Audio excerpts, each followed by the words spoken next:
My son was silent for 2 weeks after our argument, so I came to his door looking for answers. The door was closed, so I looked through his window. What I saw destroyed my world, making my legs tremble and my heart beat faster. Before we continue, please subscribe to the channel and write in the comments what time it is where you are now. The kitchen door slammed against the wall with such force that my reading glasses nearly slipped off my nose. Martin burst in like a tornado, his designer jacket wrinkled and his eyes wild with desperation. "Dad, I need 15,000 immediately." His voice cracked with urgency. "This is an investment opportunity that can't wait." I set down the utility bill I'd been reviewing and looked at my son. 35 years old, wearing clothes that cost more than my monthly grocery budget, yet standing there with his hand extended like a child demanding allowance. "Son, you said the same thing last time." I kept my voice steady, measured. "Where's that money? The 8,000 you promised to pay back within 2 months?" Martin began pacing between the kitchen counter and the table where I sat. His expensive shoes clicked against the linoleum with each agitated step. "This is different. It's a whole other situation." He gestured wildly, nearly knocking over the salt shaker. "There's this developer in San Francisco who needs investors for a tech startup. Guaranteed returns within 6 weeks. The papers spread across my table told a different story. Electric bill 2 months behind. Property taxes due next week. My pension covered the basics, but barely. Martin's previous guaranteed returns had evaporated like morning fog. "I'm not an ATM, Martin." I removed my glasses and cleaned them slowly, deliberately. "Earn it yourself." His face flushed red. The pacing stopped abruptly. "You stingy old man!" Martin's fist crashed down on the table, sending bills scattering to the floor. "You're sitting on a pile of money while I'm trying to build something real." I remained seated, watching my son transform into someone I barely recognized. This wasn't the boy Ellen had raised with gentle hands and firm principles. Building something. I picked up the fallen papers one by one. Like that restaurant venture that lasted 3 months? Or the online marketing scheme that took your cousin's money too? Martin grabbed the back of the chair across from me, his knuckles white with tension. The afternoon sunlight streaming through the kitchen window illuminated the desperation etched across his features. "You don't understand modern business." His voice pitched higher, more frantic. "These opportunities don't wait for old-fashioned thinking." I stood slowly, my joints protesting after sitting hunched over bills for 2 hours. At 68, I'd learned to recognize the difference between opportunity and delusion. "What I understand is responsibility." I met his gaze directly. "Something your mother tried to teach both of us."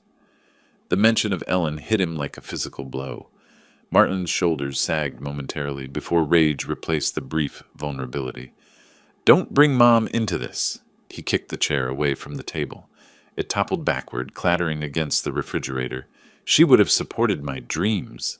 Your mother would have told you to get a job." Martin's laugh held no humor, only bitter resentment. He moved toward the kitchen door, then spun back to face me with wild eyes. "You think you're teaching me some lesson, you stingy old fool?" His voice dropped to a menacing whisper. "I'll take what belongs to me, one way or another."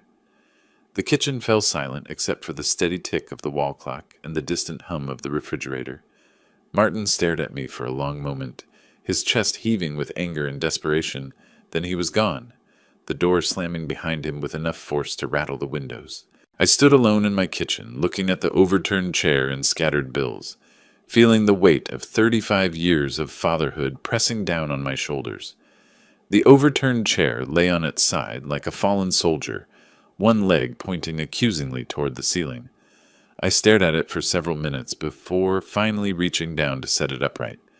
The impact had left a small scuff mark on the refrigerator door. Ellen's voice echoed in my memory as I gathered the scattered bills from the floor. "Arnold, if you give him everything without effort, he'll never learn to value work." She'd said that when Martin was 16, asking for a car without having earned a single dollar. I straightened slowly, my lower back protesting the movement. The kitchen felt too quiet now, as if Martin's explosive presence had somehow filled a space I hadn't realized was empty. The wall clock ticked steadily, marking time that felt suspended between conflict and resolution. Walking to the living room, I settled into my worn leather recliner. Ellen's photograph sat on the side table, her smile frozen in eternal optimism. 37 years of marriage, and she'd never once seen me waver in a decision about Martin. But she'd never seen him this desperate either. Had I been too harsh? The question gnawed at me as I picked up her picture, running my thumb along the silver frame. Martin's eyes had held something beyond anger today, genuine fear. Fear of what? I couldn't say, but it was there beneath the rage and entitlement. The afternoon light slanted through the living room windows, casting long shadows across the hardwood floor Ellen had insisted we install back in 1998.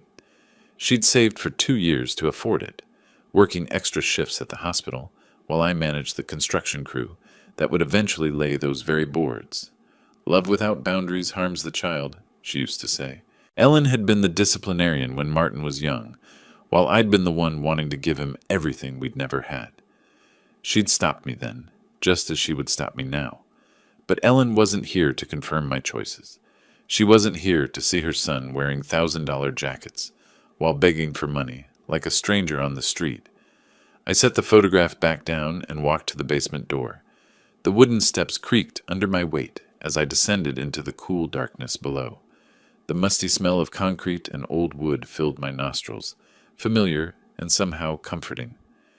Near the furnace, beneath the loose floorboards I'd never quite gotten around to fixing properly, lay my real savings. Not the modest checking account Martin knew about, but the cash Ellen and I had squirreled away over decades. $43,000 in neat bundles, wrapped in plastic bags to keep the moisture out. Emergency money. Money for medical bills, home repairs, or genuine crises. Not for investment schemes or designer clothes or whatever desperate fantasy Martin was chasing this week. I didn't remove the boards or count the money. Just knowing it was there, safe from Martin's impulsiveness, gave me the reassurance I needed. Ellen had trusted me to protect their future. I wouldn't fail that trust now, even if it meant watching my son struggle. The stairs groaned again as I climbed back to the main floor. Through the kitchen window, I could see Mrs. Patterson watering her garden next door, her movements slow and methodical. She'd been Ellen's closest friend, had held my hand at the funeral, while I tried not to collapse under the weight of sudden solitude. Maybe I should call Martin, apologize for being harsh, explain that love sometimes required saying no. But as I reached for the phone, Ellen's voice whispered in my memory again. He has to learn, Arnold. He has to learn before it's too late. I let my hand fall back to my side and walked upstairs to my bedroom. Tomorrow would bring its own challenges. Tonight, I would trust that 35 years of trying to raise Martin right had planted seeds that might still grow, even in the rocky soil of his current desperation. The house settled around me with familiar sounds, the whisper of wind through the eaves, the distant murmur of traffic on J Street, the soft tick of clocks marking time in empty rooms. The next morning I reached for my phone before I'd even finished my first sip of coffee. Martin's number was already highlighted in my contacts, ready to dial. Surely he'd cooled down overnight. Surely we could talk like reasonable adults. The phone rang 6 times before going to voicemail. His recorded voice sounded younger somehow, more optimistic than the desperate man who'd stood in my kitchen yesterday. Martin, it's Dad. Call me back when you get this. We should talk. I hung up and continued with my morning routine. Shower, breakfast, reading the Sacramento Bee online. But every few minutes my eyes drifted to the phone screen, waiting for it to light up with an incoming call. Nothing. That evening I tried again while watching the news. Then again before bed. Each unanswered ring felt heavier than the last. By Thursday I'd left 3 voicemails and sent 2 text messages. Son, let's talk. Maybe we can find a compromise. The words looked pathetic on the small screen, like desperate negotiations with someone who held all the cards. Friday brought rain and continued silence. I checked Martin's social media accounts for the first time in months, scrolling through photos of restaurant meals and scenic drives that dated back to early March. Nothing recent. Nothing that explained where he might be or why he wouldn't return a simple phone call.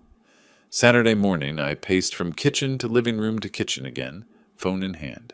The silence was becoming something physical, a presence that filled the empty spaces of my house. Mrs. Patterson waved from her garden, and I forced a smile, wondering if she could see the worry etched across my face. My afternoon routine of attempted contact had developed its own rhythm. First, a phone call. Let it ring 8 times. No more, no less. Then wait an hour, send a text message. Wait another hour. Check his social media. Repeat. Sunday brought desperate measures. I scrolled through Martin's contact list on my old phone, looking for numbers I recognized. Jake Morrison, Martin's friend from high school, now working at a tech company downtown. They'd stayed in touch over the years, sometimes going out for drinks or watching Giants games together. Jake answered on the second ring. "Mr. Rogers, is everything okay?" "Jake, have you seen Martin lately? I've been trying to reach him all week." A pause. Then, "Actually, Mr. Rogers, I've been looking for him too. He borrowed $500 from me last month. Said he'd pay it back by now. His phone's been going straight to voicemail for days." My stomach dropped. "When did you last see him?" "Tuesday morning. He seemed stressed about something, said he had a big meeting that afternoon. That's the last I heard from him." Tuesday. The day he'd stormed out of my kitchen, threatening to take what belonged to him. I thanked Jake and hung up, then immediately dialed Martin's number again. This time, it didn't even ring. Straight to voicemail as if the phone was dead or turned off. Monday brought a new level of anxiety. I found myself checking my phone every few minutes, scrolling through our text conversation, looking for clues I might have missed. His last message to me was from 2 weeks ago. "Thanks for the birthday money, Dad. I'll put it to good use." Tuesday marked 1 full week since our confrontation. I stood in the same spot in my kitchen where Martin had overturned the chair, trying to replay every word he'd spoken. "I'll take what belongs to me one way or another." What had he meant by that? What did he think belonged to him?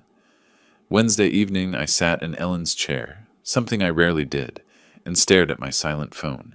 7 days without a word from my only child. Even during his worst phases, his messiest breakups, his failed business ventures, Martin had never gone completely silent. He'd always needed something, always found a reason to call. The house felt different now, charged with a tension I couldn't name. Every creak of the floorboards made me look up, hoping to see Martin's familiar silhouette in the doorway. Every car door slamming in the street made my heart race, thinking he might be coming home to apologize. But he wasn't coming home. Something was wrong, something beyond our argument about money. I could feel it in the unnatural quiet of my phone, in the complete absence of his digital footprints, in the way Jake's voice had carried its own note of concern. Thursday morning, I made a decision that had been building for days. I would drive to Martin's apartment. Face to face, we could resolve whatever had driven this wedge between us. Father to son, we could find our way back to the relationship Ellen would have wanted us to maintain. I finished my coffee, grabbed my keys from the hook by the kitchen door, and headed for my truck. The morning air was crisp and clear, perfect driving weather. Whatever was happening with Martin, whatever had caused this silence, I would find answers today. The engine turned over on the first try, and I backed out of my driveway with purpose. One way or another, this silence would end today. Friday morning brought the same ritual. Coffee at the kitchen table, phone in hand. Martin's number highlighted it on the screen. 9 days now since our confrontation. 8 days since his last trace of communication anywhere. My thumb hovered over the call button, knowing what I'd hear. The same mechanical voice telling me the customer was unavailable. This time, I didn't press it. Instead, I scrolled through my contacts until I found Jake Morrison's number. If Martin was avoiding me, maybe he'd confided in his friend. Maybe Jake knew something that could ease the growing knot in my stomach. Jake answered on the third ring, sounding groggy. "Mr. Rogers, everything okay?" "Jake, I'm sorry to call so early. Have you seen Martin in the past few weeks? I've been trying to reach him and—" I paused, not wanting to sound like a paranoid parent. "He's not returning calls." Silence stretched between us for several heartbeats. When Jake spoke again, his voice carried a different tone. Cautious, almost embarrassed. "Actually, Mr. Rogers, I've been looking for him too. He borrowed $500 from me last month. Said it was temporary, just until some design project paid out." Jake cleared his throat. His phone's been going straight to voicemail for over a week. My coffee grew cold as Jake's words sank in. 500 from Jake. 15,000 demanded from me. Who else had Martin approached? How deep were his financial troubles? When did you last see him face to face? Tuesday morning, April 8th, I think. He seemed stressed about something, kept checking his phone. Said he had an important meeting that afternoon. Jake hesitated. Mr. Rogers, is Martin okay? This isn't like him to just disappear. Tuesday, the day he'd stormed out of my kitchen, threatening to take what belonged to him. After thanking Jake, I sat alone in my kitchen, staring at the cold coffee and feeling the weight of 9 days pressing down on me. Ellen's photograph smiled at me from the living room, but even her memory couldn't provide the guidance I needed now. Enough. Whatever was happening with Martin, whatever trouble he'd gotten himself into, I needed to see him face to face. I'd driven to his Oak Park rental twice before. Once when he first moved in, once to help him fix a leaky faucet. The address was still in my phone from when I'd picked him up for Christmas dinner. I found my keys on the hook by the kitchen door, checked that I had Martin's address, and grabbed my wallet. The morning was clear and warm, typical California spring weather, perfect for a drive across Sacramento to confront whatever was keeping my son in hiding. The garage door rumbled open, and I backed my truck onto the quiet street. Mrs. Patterson was already tending her roses, and she waved as I pulled away. I wondered what she'd think if she knew where I was going, what I suspected about Martin's situation. Traffic was light heading west toward Oak Park. I'd worked construction in that neighborhood back in the 80s, when the area was transitioning from farmland to suburban development. Now it was a mixed bag, some streets well maintained, others showing the wear of economic decline. Martin Street was Elm Avenue, about 20 minutes from downtown if traffic cooperated. I'd memorized the route during my previous visits, though I'd never paid close attention to the neighborhood itself. Today I drove with different eyes, seeing the area where my son had chosen to live, wondering what it revealed about his state of mind. The radio played softly as I navigated familiar streets, my hands steady on the wheel despite the anxiety building in my chest. Whatever I found at Martin's house, whatever explanation he had for 9 days of silence, we'd work through it together, father and son, the way Ellen would have wanted. Oak Park appeared ahead, a grid of modest houses and apartment complexes. I slowed down, checking street signs, preparing for whatever conversation awaited me. Elm Avenue stretched before me like a lesson in urban decay. Some houses maintained neat lawns and fresh paint, while others surrendered to neglect and broken dreams. Martin's address, 2047, sat squarely in the declining category. I parked 4 houses down, the only available space on the crowded street. Walking toward Martin's rental, I couldn't reconcile the chaos before me with the son who once obsessed over perfectly aligned pencils and color-coordinated clothing. The front yard looked abandoned, waist-high weeds choking what had once been flower beds, a rusted lawn mower tilting sideways near the porch steps. The house itself wore neglect like a threadbare coat. Paint peeled from the wooden siding in long strips, and the front porch sagged under the weight of accumulated junk.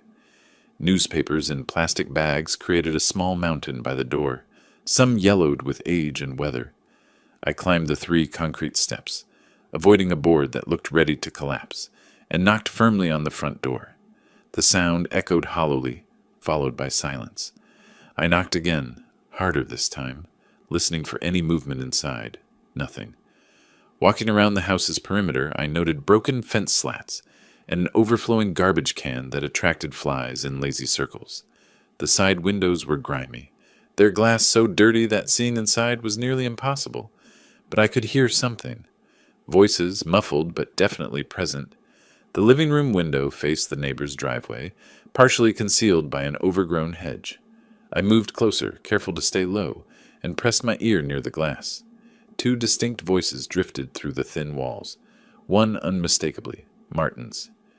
"Been over this 3 times already, Luther. The timeline has to be perfect." Luther? I'd never heard Martin mention anyone named Luther. My son's voice sounded different, harder somehow, with a cold calculation I didn't recognize. "Friday afternoons are ideal," Martin continued. "He goes to the gym religiously at 2 o'clock. Never misses it, never varies the schedule. We'll have at least 90 minutes, probably 2 hours." They were discussing someone's schedule, Someone who went to the gym on Friday afternoons. My gym routine had been the same for 15 years. Every Friday at 2 o'clock, like clockwork. Ellen used to tease me about my rigid schedule, calling it Arnold's sacred gym time. I crouched lower, positioning myself where I could hear clearly while remaining hidden. The hedge scratched against my jacket, but I barely noticed. Something cold was forming in my stomach as Martin's words continued to filter through the wall. The money's definitely there, right? This second voice, Luther, spoke with measured calm, like someone discussing a business transaction. Absolutely. 43,000 in cash, maybe more. The old man doesn't trust banks. Keeps everything hidden in the basement under loose floorboards near the furnace. I watched him check it dozens of times over the years. My heart stopped. $43,000. The exact amount Ellen and I had saved over 3 decades of careful budgeting and sacrifice. Money that Martin knew about because he'd lived in that house for 18 years, because I'd trusted him with our family's financial security. Keys? Luther asked, his voice clinical and professional. Flower pot by the front door. Same place for 20 years. He's predictable that way. The hedge seemed to press closer as the full implications crashed over me. Martin wasn't missing. He wasn't in trouble. He was planning to rob me, his own father. Every detail of our home's security, every habit I'd maintained for decades, was being catalogued and shared with this stranger. I fumbled for my phone with trembling fingers, somehow managing to activate the recording app. Evidence. I needed evidence of what I was hearing, proof that this nightmare was real. Security system? Luther's questions continued with mechanical precision. None. He thinks living in East Sacramento makes him safe. Neighbors mind their own business, and the closest house is 30 feet away through Ellen's old garden. Even my dead wife's memory was being weaponized against me. I bit my lip hard enough to taste blood, forcing myself to remain silent while my world collapsed around me. Through the dirty glass, I caught glimpses of movement inside. Papers spread across a table. Martin's familiar silhouette gesturing at what looked like floor plans. My floor plans. My house laid bare for a criminal's convenience. The conversation continued, each detail another knife in my back. My grocery shopping schedule. The location of spare house keys. Which neighbors traveled frequently. Everything a professional thief would need to clean out my life savings while I sweated through my Friday workout routine. I crept backward from the window, my phone still recording, my hands shaking with rage and betrayal. 35 years of fatherhood, of trying to raise Martin with Ellen's values and my own sense of responsibility, had led to this moment. My own son selling me out to a stranger for money he was too lazy to earn. The voices faded as I moved toward the street, but their words echoed in my mind with perfect clarity. My son, my only child, was planning to rob me blind, and based on their timeline discussion, it was happening soon. Very soon. Pressing myself against the exterior wall beneath the living room window, I steadied my phone and adjusted the recording app's sensitivity. Every word needed to be captured, every detail preserved. What I'd already heard was damning enough, but Luther's methodical questions suggested this conversation was far from over. Walk me through the approach again, Luther said, his voice carrying the authority of someone accustomed to planning crimes, from parking to entry. Martin's response chilled me to the bone. Park 3 blocks away on J Street near the coffee shop. Walk through the neighborhood like you belong there. White guy in work clothes won't attract attention in East Sacramento. Approach from the back alley. Grab the keys from under the flower pot. Cameras? None visible. The old man's too trusting, too stuck in the past to worry about modern security. Too trusting. The irony would have been laughable if it weren't destroying my faith in everything I'd believed about my son. I'd raised him to be honorable, to work for what he wanted, to respect other people's property. Ellen and I had modeled integrity every day of his childhood. Once inside, Luther prompted, and I heard papers rustling as if they were consulting written plans. Straight to the basement. Wooden stairs, 17 steps. They creak, but the neighbors are far enough away that it doesn't matter. The furnace is against the east wall, loose floorboards about 3 feet to the left. Money's wrapped in plastic bags, organized in bundles of thousands. My legs trembled as Martin described the hiding place Ellen and I had chosen together after her cancer diagnosis. We'd wanted cash available for medical emergencies, for final expenses, for security in an uncertain world. Now our precaution was funding our son's betrayal. How sure are you about the amount? Luther's professionalism was almost more disturbing than Martin's casual betrayal. Minimum 40,000, probably closer to 50. The old man's been stashing money there for decades.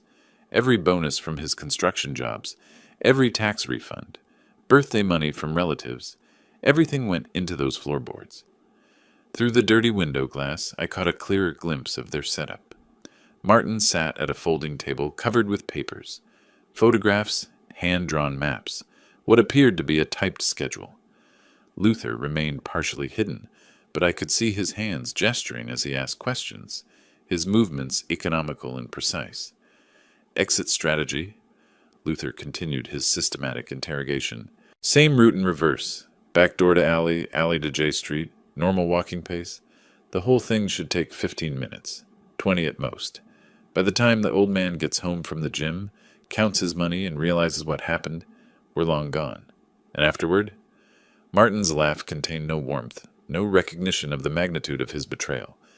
Afterward, I visit my grieving father, help him through this terrible violation of his home, play the supportive son while he files police reports and changes locks. Who would suspect? His own child. The recording app showed 12 minutes of audio captured, 12 minutes of evidence that my son had sold out his family, his upbringing, his mother's memory, for money he was too proud or too lazy to earn through honest work. I needed visual evidence too. Shifting my position carefully, I raised myself just enough to peer through a clean section of window glass. The table was clearly visible now. Floor plans of my house drawn in Martin's familiar handwriting, photographs that looked like surveillance shots of my daily routines, even a typed document that appeared to list my weekly schedule. Luther came into view for the first time, and my blood ran cold. Tall, lean, with the kind of predatory stillness that suggested violence was always an option. Prison tattoos decorated his forearms, and his eyes held the flat affect of someone who'd crossed moral lines so often that conscience no longer functioned. When? Luther asked, gathering the papers into a neat stack. Martin checked his phone. Today's Friday. Dad's at the gym right now, actually. But we need another week to finalize everything. Next Friday, April 25th. Same time, same routine. Next Friday. 7 days to decide how to respond to my son's ultimate betrayal. 7 days to figure out whether Arnold Rogers would be a victim or something else entirely. I lowered myself back down and crept away from the window, my phone heavy with evidence, my heart heavy with the knowledge that the boy Ellen and I had raised was gone, replaced by someone I didn't recognize, someone who saw his father not as family, but as a target. The walk back to my truck felt like moving through thick water, each step weighted with 35 years of shattered assumptions. I'd come here worried about Martin's welfare, prepared to help him through whatever crisis had caused his silence. Instead, I'd discovered that I was the crisis. I was the problem Martin was planning to solve with theft, betrayal, and the help of a man who looked like he'd killed before and would kill again if necessary. By the time I reached my truck, my hands had stopped shaking. The recording was safely stored on my phone, the evidence preserved. Now I had to decide what to do with it, what my legs carried me back to the truck on autopilot, while my mind struggled to process what I'd just witnessed. 35 years of fatherhood, reduced to surveillance footage and criminal conspiracy. The keys trembled in my hand as I unlocked the driver's door. The engine started with its familiar rumble, but nothing felt familiar anymore. My son, the boy Ellen had sung to sleep, the teenager I'd taught to drive in this very truck, was planning to rob me with a convicted felon. The audio recording sat heavy in my phone. 12 minutes of betrayal that would destroy what remained of our relationship forever. Traffic moved slowly through Oak Park's residential streets, giving me too much time to think. Every red light, every stop sign brought fresh waves of disbelief. Martin knew exactly where I hid my money, because I'd trusted him. He knew my schedule because I'd shared it freely, the way fathers do with their children. That trust was now weaponized against me. By the time I reached the freeway on-ramp, Shock was crystallizing into something harder, colder. The hurt remained, but underneath it grew a determination I hadn't felt since Ellen's funeral. Martin had made his choice. He'd chosen Luther Kane over his own father, chosen theft over honest work, chosen betrayal over family. Sacramento's skyline rose ahead as I merged into traffic. The familiar buildings looked different somehow, as if the city itself had shifted while I discovered my son's true nature. Radio chatter filled the silence, but I barely heard it over the replay of Martin's voice describing my house like a target to be conquered. The drive to East Sacramento took 40 minutes through midday traffic. 40 minutes to accept that the boy I'd raised was gone, replaced by someone I didn't recognize. Someone who saw me not as a father, but as an obstacle between him and easy money. Mrs. Patterson was pruning her rose bushes when I pulled into my driveway. She waved cheerfully, completely unaware that her neighbor had just learned his own child was planning to rob him blind.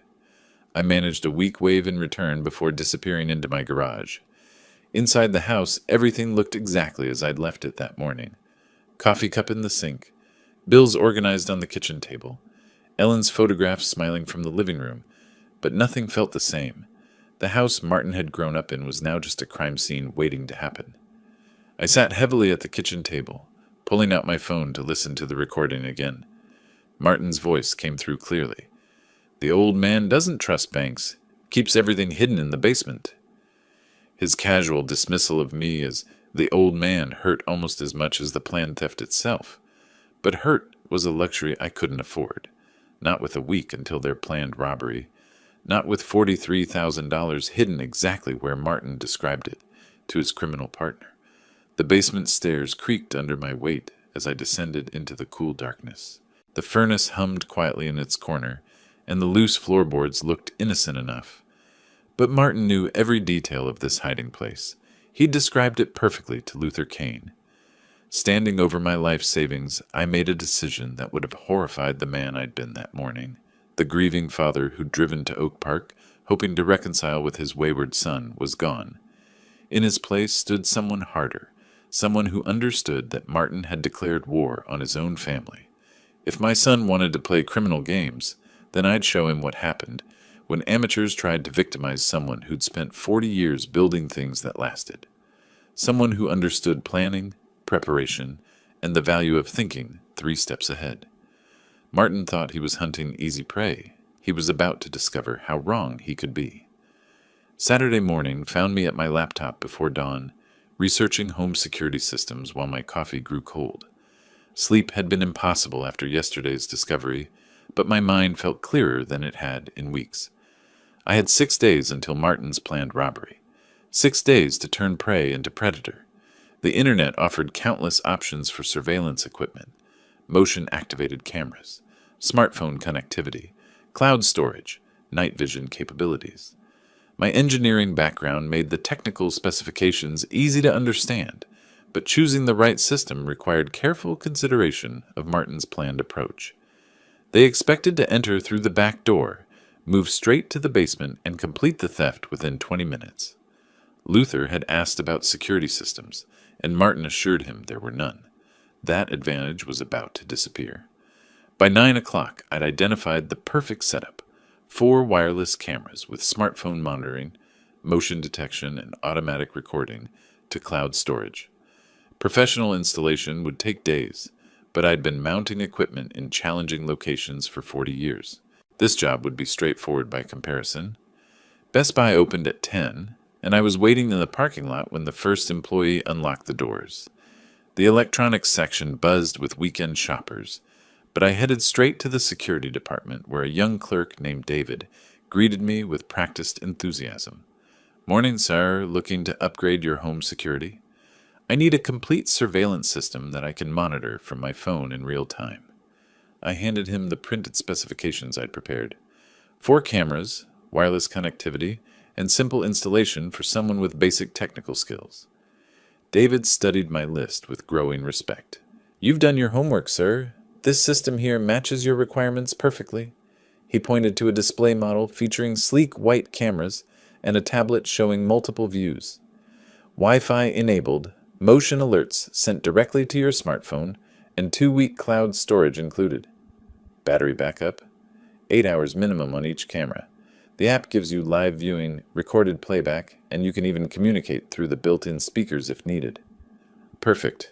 Within an hour, I'd purchased everything necessary to transform my house into a fortress of evidence. 4 cameras, mounting hardware, charging cables, and a premium cloud storage subscription that would preserve everything for legal proceedings. The drive home took 15 minutes, and I spent another 30 reading installation manuals, while eating a sandwich at my kitchen table. The cameras were surprisingly sophisticated, each unit no larger than a deck of cards, with magnetic mounting bases and adjustable viewing angles. Installation began with the front door camera, positioned to capture anyone approaching from the street or driveway. The magnetic mount attached easily to the metal door frame, and the Wi-Fi connection established within minutes. The smartphone app showed a crystal-clear view of my front porch in real time. Camera 2 went in the kitchen, angled to monitor the back door and main living area. Martin's planned entry route would be captured from the moment he touched the door handle. Camera 3 covered the basement stairs. Anyone descending toward my hidden money would be recorded from multiple angles. The 4th camera required careful positioning. I wanted complete coverage of the basement area where Martin expected to find $43,000 in neatly organized bundles. The corner mount provided a perfect view of the furnace area and loose floorboards. By 3 o'clock Saturday afternoon, my house was transformed into a high-tech surveillance center. Every camera transmitted clearly to my phone. Motion detection was calibrated perfectly, and the cloud storage system was backing up everything automatically. I tested each unit systematically, walking through the house while monitoring myself on the smartphone screen. The image quality was remarkable, clear enough to identify faces, sharp enough to read documents, comprehensive enough to provide irrefutable evidence of criminal activity. Sitting in my kitchen with all 4 camera views displayed on my phone, I felt something I hadn't experienced since Ellen's death: complete confidence in my ability to control a challenging situation. Martin thought he was planning the perfect crime. Instead, he was walking into the perfect trap. But surveillance was only the first step. Evidence gathering would be meaningless without proper law enforcement involvement. Tomorrow, I would visit the Sacramento Police Department and establish the partnership that would transform Martin's planned robbery into his final mistake. Sunday morning's drive to the Sacramento Police Department felt different from my previous trip to Oak Park. Instead of driving toward uncertainty and betrayal, I was heading toward justice and resolution. The manila folder beside me contained printed photographs of Martin's robbery plans, technical specifications for my surveillance system, and a detailed timeline of events. Detective Sarah Miller had agreed to meet with me after I'd called the department's non-emergency number and explained the situation. Conspiracy to commit burglary involving family members was serious enough to warrant weekend attention, especially with audio evidence and a confirmed date for the planned crime. The police station parking lot was nearly empty at 10 o'clock on a Sunday morning. Inside, the desk sergeant directed me to interview room B, where Detective Miller was waiting with a coffee cup and a legal pad covered in preliminary notes. "Mr. Rogers, thank you for coming in. I've reviewed your initial report, but I'd like to hear the complete story in your own words." Detective Miller appeared to be in her early 50s, with graying hair pulled back professionally and eyes that suggested decades of experience with family crimes. Her manner was courteous, but thorough, someone who'd learned to verify every detail before committing resources to any operation. I started with Martin's explosive demand for money 2 weeks ago, his subsequent disappearance, and my discovery of his deteriorating living situation. When I reached the part about overhearing his conversation with Luther Kane, Detective Miller leaned forward with renewed interest. "You recorded this conversation?" 12 minutes of detailed planning.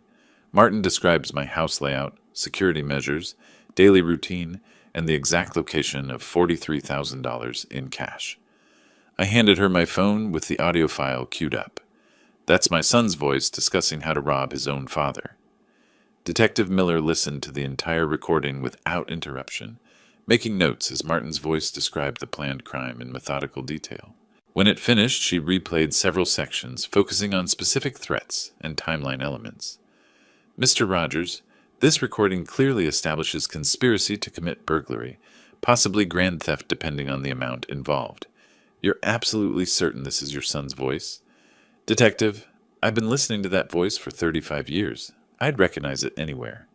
She nodded, then examined the photographs I'd taken through Martin's window. The floor plans of my house, written schedules of my activities, and notes about key locations created a compelling visual narrative that corroborated the audio evidence. The planned date is this coming Friday? Friday afternoon at 2:30. Martin knows I go to the gym every Friday at 2 o'clock. They expect 90 minutes to complete the theft and disappear. Detective Miller closed her notepad and leaned back in her chair, studying me with professional assessment. Mr. Rogers, what exactly are you proposing? How do you want us to handle this situation? I want them arrested in the act. I've installed surveillance cameras throughout my house, and I can coordinate with your officers to ensure everything is documented properly. Let them break in, let them find the money, then arrest them with complete evidence. That's unusually proactive for a victim of planned family crime. Detective Miller, my son made his choice when he decided to treat me like a target instead of his father. I'm simply making mine. She spent another hour reviewing procedures, evidence requirements, and legal considerations. The operation would require careful coordination, officers positioned, but hidden, communication protocols established, and my role clearly defined to ensure both safety and evidence integrity. Mr. Rogers, you understand this will likely result in serious criminal charges against your son? Burglary, conspiracy, possibly additional charges depending on what we discover about this Luther Kane individual. I understand completely. Martin chose this path despite every opportunity to make different decisions. I won't be victimized by my own child. By the time I left the police station, Detective Miller had committed to the operation. Friday afternoon would bring plainclothes officers, coordinated surveillance, and the end of Martin's criminal career before it could properly begin. I drove home knowing that justice, not just revenge, would be served. The surveillance cameras greeted me with their steady electronic eyes as I entered my house. 4 days remained until Martin's planned robbery, 4 days to finalize preparations and ensure that every detail of his betrayal would be captured, documented, and prosecuted to the full extent of the law. At 1:45 p.m. on Friday, April 25th, I performed my final system check. All 4 cameras showed clear images on my phone screen. Motion detection was active, and Detective Miller had confirmed that unmarked units were positioned throughout the neighborhood. 7 days of preparation had led to this moment. The kitchen clock showed 1:50 as I gathered my gym bag and keys, making sure to follow my normal Friday routine exactly. Luther would be watching, timing my departure, confirming that the schedule Martin had provided was accurate. I couldn't disappoint him. I opened the front door with deliberate visibility, tossed my gym bag into the truck bed, and backed out of the driveway with the same casual movements I'd performed every Friday for 15 years. In my rearview mirror, the house looked peaceful and vulnerable, exactly the way Luther expected it to appear. The coffee shop on J Street provided perfect surveillance positioning 3 blocks from my house. I parked facing east, giving me clear sight lines while keeping my phone screen hidden from casual observers. At exactly 2:05 p.m., I opened my surveillance app and watched 4 camera feeds simultaneously. Detective Miller's voice crackled through my phone speaker at 2:12. Mr. Rogers, are you in position? Affirmative. All cameras are active and recording. No movement yet, but he should be approaching soon. Copy that. We're maintaining distance until we get visual confirmation of entry. My screen showed empty rooms and quiet hallways for another 10 minutes. Then, at 2:23, motion detection triggered on the backdoor camera. A tall figure in dark clothing appeared at my kitchen door, exactly as Martin had promised Luther it would happen. Luther moved with professional confidence, producing lockpicks from his jacket pocket and working the backdoor mechanism with practiced efficiency. Within 90 seconds, he was inside my kitchen, looking around with the casual assessment of someone who'd done this many times before. Detective Miller, I whispered into my phone. He's inside. Backdoor entry, just as we expected. Roger, We see him on your feed, continuing surveillance until he reaches the basement. The kitchen camera tracked Luther's movements as he oriented himself using the floor plans Martin had provided. He moved directly toward the basement door, ignoring the television, electronics, and other items that might tempt a less focused criminal. The basement stairs camera captured Luther's descent in perfect detail. Each step was recorded, his face clearly visible under the overhead light I'd left burning for exactly this purpose. At the bottom of the stairs, he turned left toward the furnace, following Martin's directions with mechanical precision.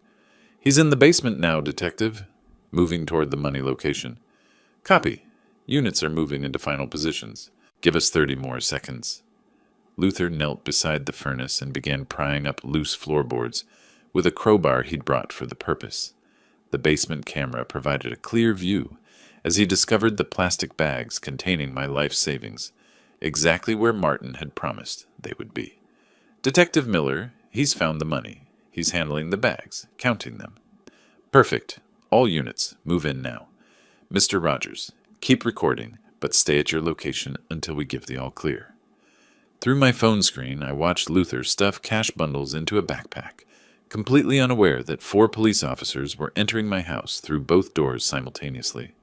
The basement camera captured the moment Luther realized he wasn't alone, his head snapping up as heavy footsteps thundered overhead. "Sacramento police! Drop everything and put your hands where we can see them."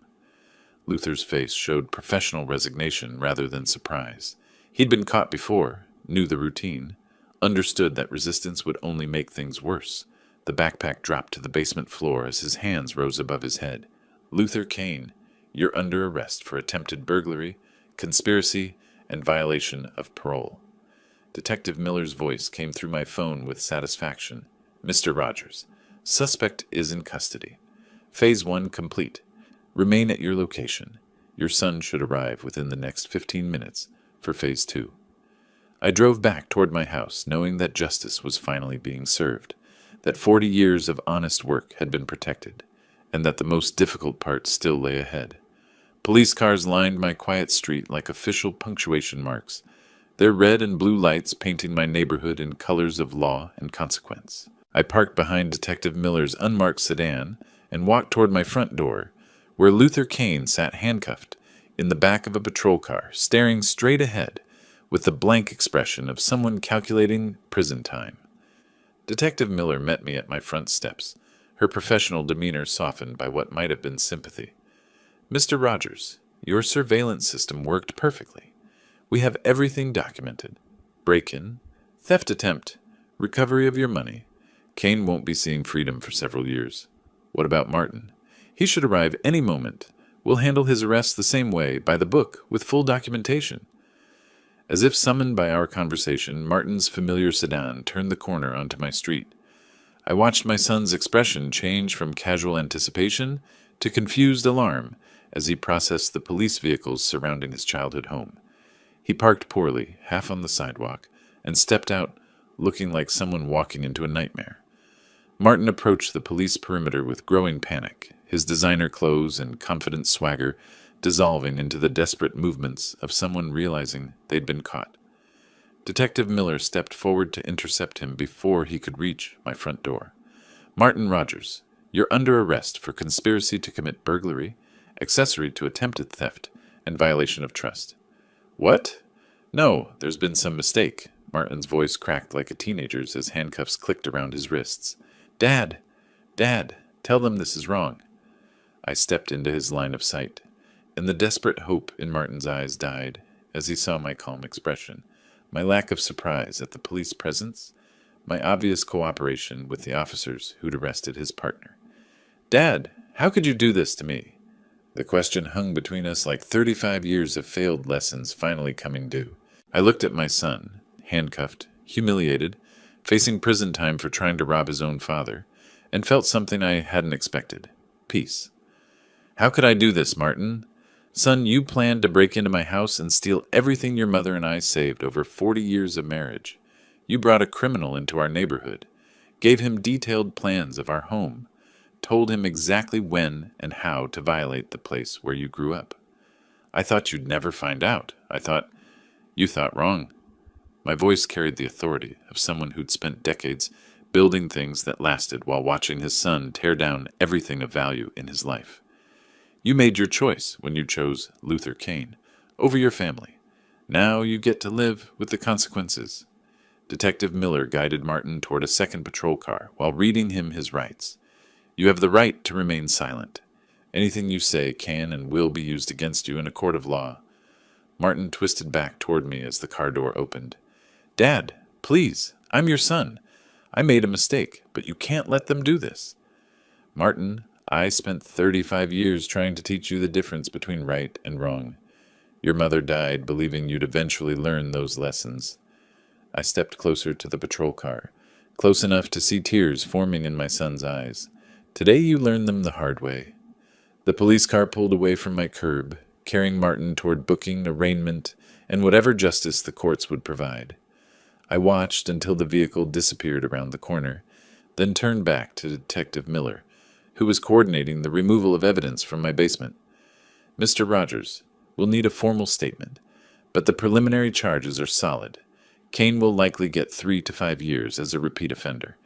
Your son, probably less, since this appears to be his first serious offense. I nodded, understanding that legal consequences were only part of what had been resolved today. The larger justice, the protection of everything Ellen and I had built, the validation of principles I'd maintained despite family pressure, that justice was already complete. Detective, I'll provide whatever testimony you need. Both of them made their choices. Now they can face the results, like adults. An hour later, the police cars were gone, my money was back in its basement hiding place, and my house was quiet again. But the silence felt different now. Not empty or lonely, but peaceful. Earned. Monday evening's Sacramento Bee carried the story on page 3. Father's security system foils son's robbery plot. The article described the arrests without sensationalizing the family drama, focusing instead on the professional police work and sophisticated surveillance technology that had made the operation successful. I read the article twice while sitting in my favorite living room chair, Ellen's photograph positioned where I could see her smile while processing how our story had finally reached its conclusion. The newspaper's account was factual, but missed the deeper truth. This hadn't been about technology or police work, but about principles held firm under the ultimate test. Detective Miller called at 4:30 to provide updates on the legal proceedings. Luther Kane had waived his right to trial and accepted a plea bargain for 3 years in state prison. Martin's case would take longer to resolve, but his attorney was already discussing a plea arrangement that would result in 18 months with possibility of parole in 12. Your son wants to see you, Mr. Rogers. He's asked about visiting rights once he's processed into the system. Detective, I appreciate everything you and your department have done, but Martin made his choice about our relationship when he decided to rob me. I don't see that changing because he got caught. I understand, sir. Some bridges can't be rebuilt once they're burned. After hanging up, I walked down to the basement to check on my money one final time. The loose floorboards were exactly as I'd left them, the plastic bags intact and undisturbed, despite Luther's brief handling. $43,000 in cash, earned through 4 decades of honest work, remained safe because I'd been willing to protect it from my own child. Standing in the basement where Martin had first learned about our family's savings, I felt Ellen's presence more strongly than I had since her funeral. Her voice echoed in my memory. Arnold, if you give him everything without effort, he'll never learn to value work. She'd been right about tough love, right about boundaries, right about the long-term consequences of enabling bad behavior. Ellen, I did what needed to be done, I said aloud to the empty basement. Our son chose his path, and I chose mine. Justice was served. The basement stairs creaked under my weight as I climbed back to the main floor, leaving the money secure in its hiding place and the past secure in its lessons. In the kitchen, I brewed fresh coffee and settled back into my evening routine, checking the locks, reviewing tomorrow's schedule, living the peaceful life that came from making difficult decisions correctly. Mrs. Patterson waved from her garden as I checked my front door, her gesture carrying the same neighborly warmth it always had. The community respected what I'd done, protecting my home, cooperating with law enforcement, refusing to be victimized by family manipulation. Sometimes doing right required doing hard things. At 7 o'clock, I turned off the surveillance cameras I'd installed to catch my son. Their purpose had been served, justice had been delivered, and normal life could resume. Tomorrow would bring its own challenges, but tonight I could rest, knowing that Ellen's principles had prevailed, that honest work was protected, and that even the most painful betrayals could be answered with righteous action. The house settled around me with familiar sounds of security and peace. My money was safe, my conscience was clear, and my son was learning the lessons I'd spent 35 years trying to teach him. Sometimes the hardest love was the truest love, even when it led to handcuffs and prison cells. Ellen would have been proud. If you like this story, please like this video, subscribe to the channel, and share your impressions of this story in the comments. To listen to the next story, click on the box on the left. Thank you for watching.